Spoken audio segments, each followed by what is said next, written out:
Yo guys, welcome back to the vlog. Today we are in London.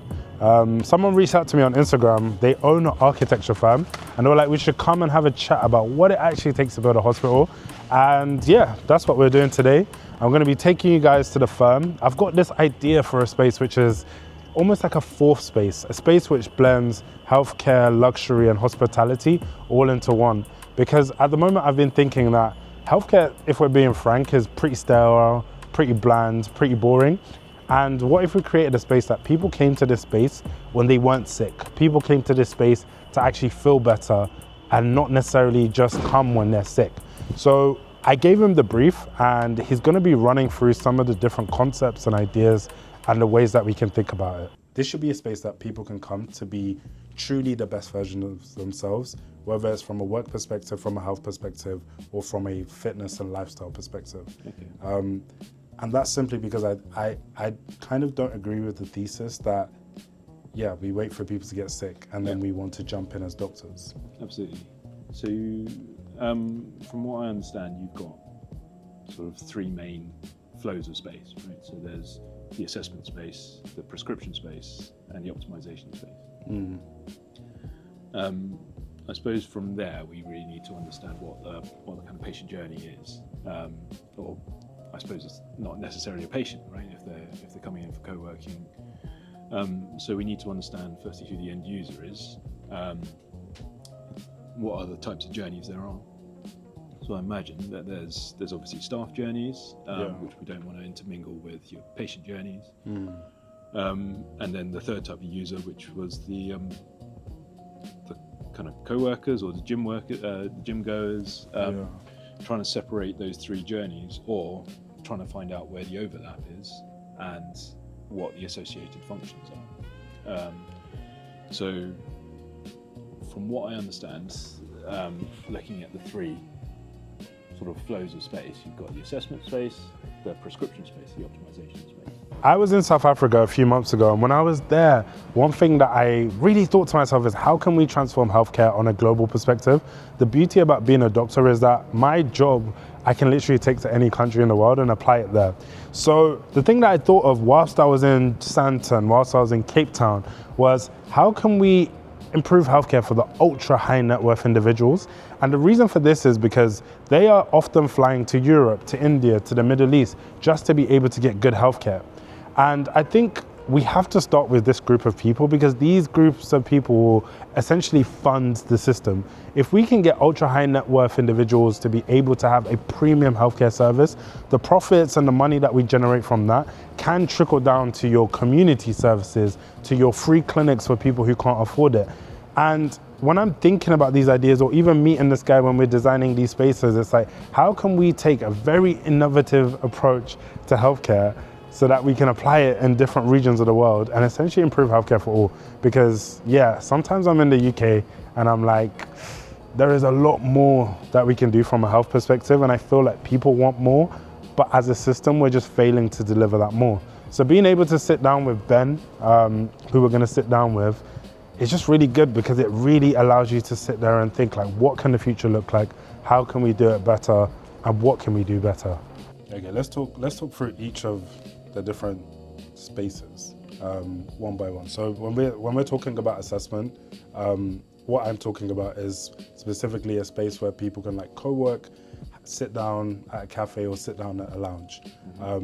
This is kind of what we have called the assessment space, and I'll put some overlays of this flow chart that we're looking at for the video so that you guys can be able to see as well. And then we move into this prescription space, which is more so where people can actually, I guess, make a change. I like the way you called it prescription. I would not have probably called it that, but it's a good term to use. And this features like a gym, studio, and also recovery spaces. And then when we're talking about optimization, it's assessment rooms where people can get a consultation, people can basically get some insight into what happened at the gym and recovery as well. So if we're looking at this, your question was around the journey perspective. Yeah. I mean, one thing that we haven't really included here is essentially the reception space, which I assume kind of filters into all three, right? So it sits somewhere here.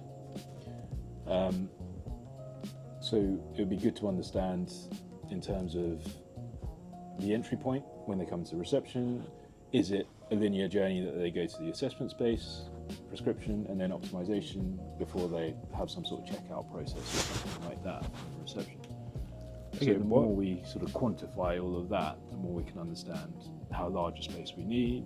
Does it fit into your business plan? Do we need, I don't know, like 20 assessment rooms in order to hit your business plan, or do we need 5?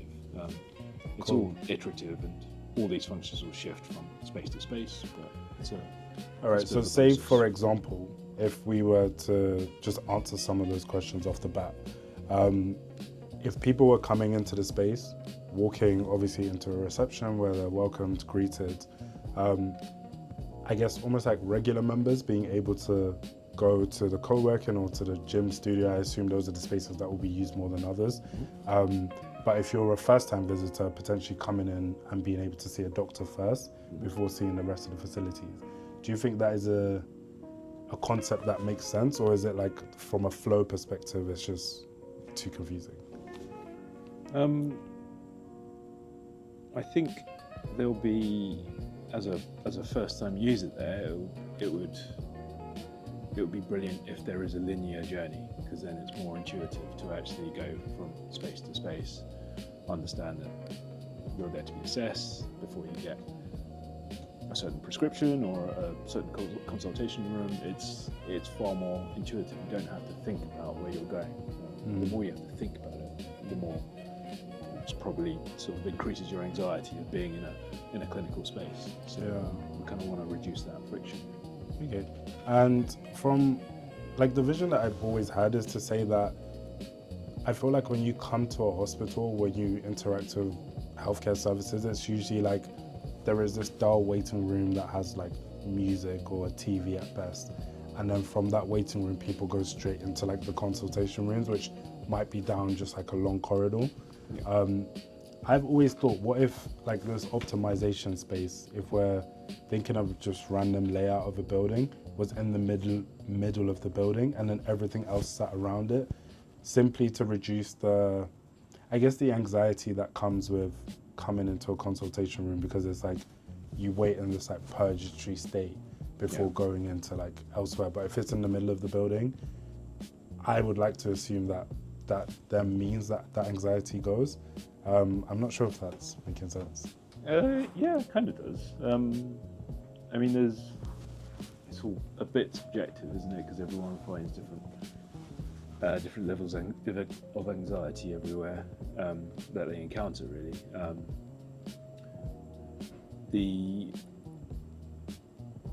There's different models that all clinics are based around. I mean, we do some work in the UK, and you can see the model against the US, and it's very, very different in the way you lay it out. So in the UK, I'd say, it's probably a lot more. There are a lot of consult rooms that are just based off the reception, and it's more integrated as a flow. Whereas if you go to the US, there's centralized sterilization. There is in the UK as well, but there's centralized storage, and it's very, very very, very efficient in that there's a really clear flow into how people work, how people walk around the clinics. I'd say the clinical spaces are probably sort of 10 to 20% smaller because it's so efficient. There's far less storage in those spaces, but from a personal point of view, I'd say that probably does increase anxiety because you feel like you're in a business as opposed to a home. So I agree. Consult spaces coming off of what feels like a living room would be far more calming as a layman coming in. So how would you, from your perspective and expertise, how would you design a clinical space that reduces that anxiety? What would be, I guess, almost like 3 modifications that you would make to a standard clinical practice that we see? That's a really hard question to answer, to be honest. I think we're looking at it all the time. So every clinic that we do, we try and sort of do a little bit of research into what lowers anxiety, and it's similar to any other business out there. You're always looking at the 1%. For us, if you look at just the aesthetic of a waiting room, just to the soft furnishings and things like that, making it feel as if it's not a clinical space, then it's more of a living room, more of a home.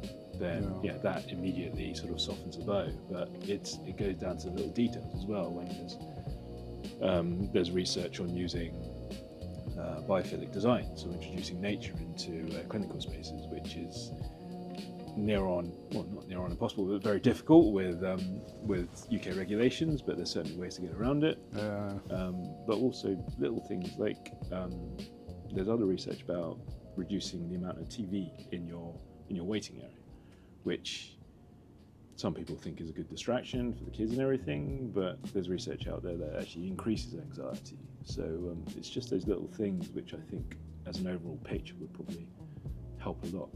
Okay. You touched on regulation. If we are in the UK, for instance, I know there is like building standards that hospitals have to generally adhere to, whether that's width of your corridor or the size of a theatre room. What are some of those regulations that I guess a lot of our audience is medical and they probably don't know those things? What are some of those regulations that you come across when you are designing clinical spaces? It's a battle that we have a lot, to be honest. So there's the CQC and there's the HCM documents. So there's the trouble that we have a lot of the time is that it is not prescriptive. A lot of it is descriptive, so it's subject to the person assessing it. So we spend a lot of the time speaking to CQC compliance officers, trying to make sure that if we're pushing design out the normal envelope, that it is considered and sort of signed off by them. Yeah. And what are they looking for, like when you are designing some of these spaces? Because I think a lot of the time we see hospitals, even the new hospitals that are being built, which have this specific look. So I would think from a medical perspective that people are designing these things almost for like margin, economies of scale. But if you wanted to come and do something new, is it actually we can't do that because of regulation, or we can't do that just because we're cutting costs?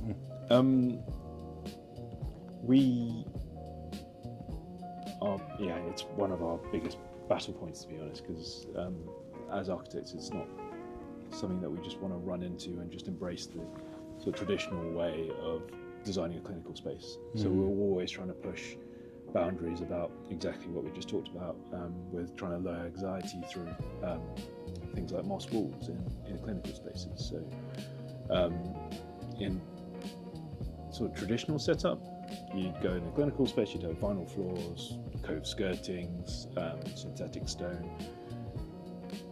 We're trying to put things like fish tanks into your clinical space. We're trying to put green walls into the clinical space, but encase them all in glass.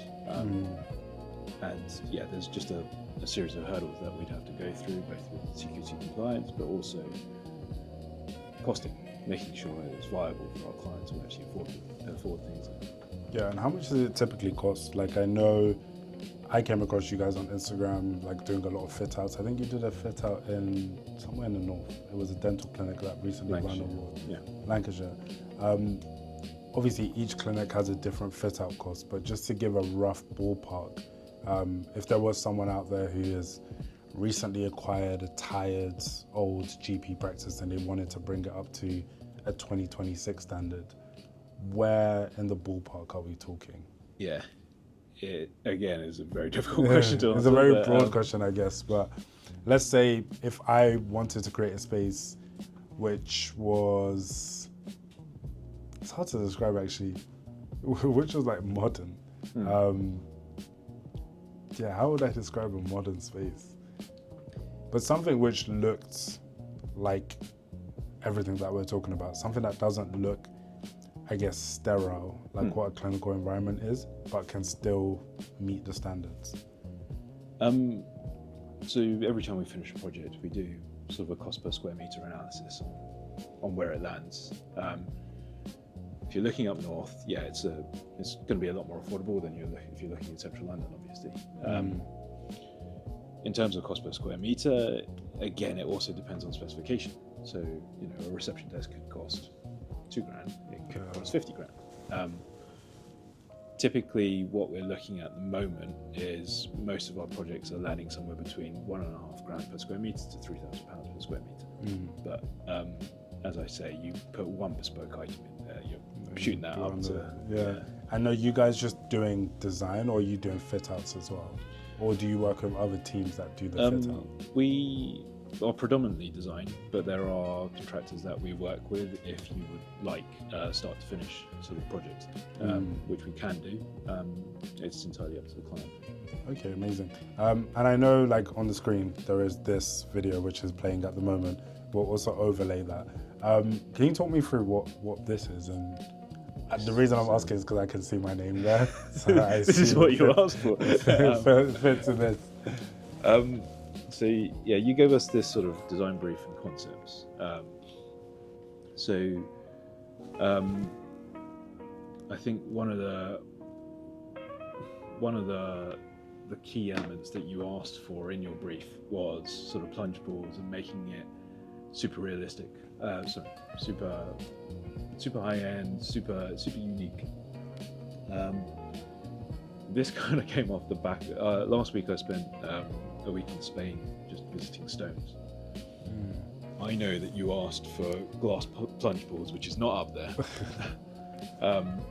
but you've asked for a lot of things like natural stone, which is, you know, architect's dream really. Yeah. So what we've done is a quick visual of a couple of plunge balls with a sauna behind it, but rather than sort of a glass encased plunge ball, one of the pretty bespoke things that we came across in Spain was backlit stone, and again trying to embrace that idea of nature and sort of raw natural materials. I much prefer stone over glass. Yeah. So the idea of these two plunge balls was that it's just obviously a plunge ball, but just encased in sort of a green onyx that we can backlight from behind. So it shows all the natural veining and sort of gives you a unique branding, really. Yeah, what is, if we were now to apply UK regulation to this visual, what would be some of the pitfalls of this in a clinical space? It depends on what its use is. So if it's a plunge ball, you're not necessarily governed by the same legislation as if it's a surgical space. So I would consider this sort of more part of the gym. So it depends obviously in which country you're doing it, but I would say it's far less onerous than if you're in a clinical space. If you are in a clinical space, then there's no chance that we could use these stones. We'd have to use a synthetic stone, which isn't going to have that same glow. But the market's improving quite a lot, so there are stones that we can use, but it wouldn't give us the same effect. So how does it work from a, thinking out loud, if we follow this flow of like co-working, gym and assessment rooms all within the same like building or space, would say the optimization part where we have the consult rooms be governed by like CQC and the HCM standards, and then everything else is, I guess, free for all? Or because we have assessment rooms on site, we actually have to make the whole building still meet those CQC requirements, for instance? In most of our projects, it is typically the surgical spaces, but the entire premise is typically governed by the CQC, but it's less onerous in the spaces that aren't clinical and aren't surgical. But all of this we'd get the right consultants in for the right discipline, essentially. So there's CQC compliance officers that we'd have to talk to ensure that they're happy with the design. Because, as I say, the CQC is not prescriptive. There's a whole load of materials that we want to push and that we want to use, but they're not listed out within the legislation. So it's always a dialogue that we have to have. Okay, cool. So almost as we kind of get to the end, if like I'm someone that wants to build a hospital, kind of documenting everything that I'm learning along the way, Based on your experience of designing clinical spaces, what are some of the things that you learned in the process that you weren't aware of at the start? I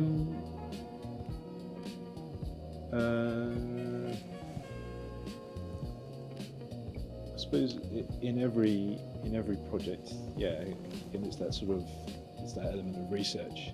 Like, how can we lower anxiety levels within patients?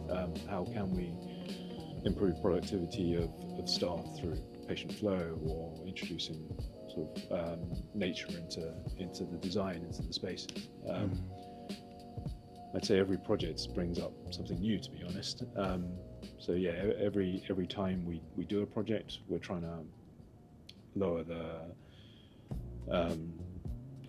increase the sort of sustainable factor to every one of our materials.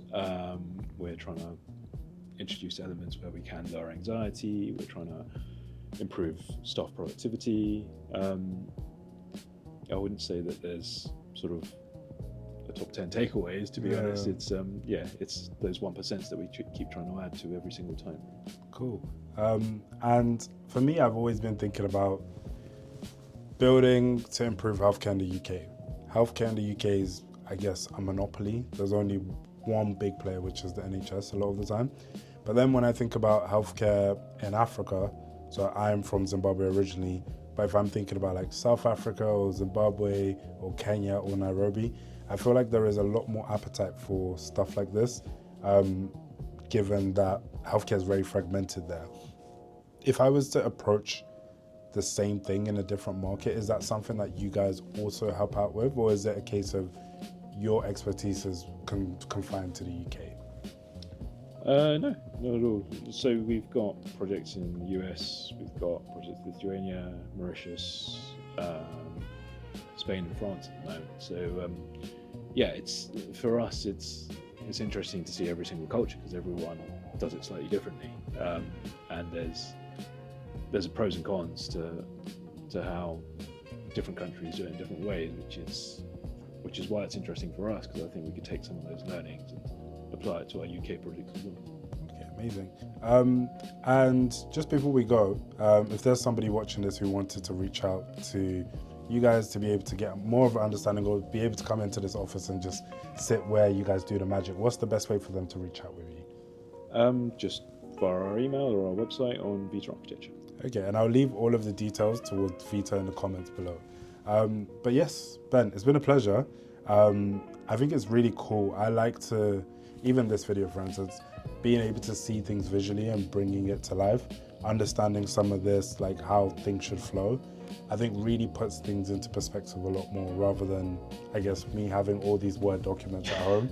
You've literally summarized what is a 3-page document into like a simple diagram like this, which I guess is the expertise that you guys bring. So for me, it's been quite a learning curve, in the sense that I think sometimes being able to break it down and simply think about things from a smaller perspective really does help.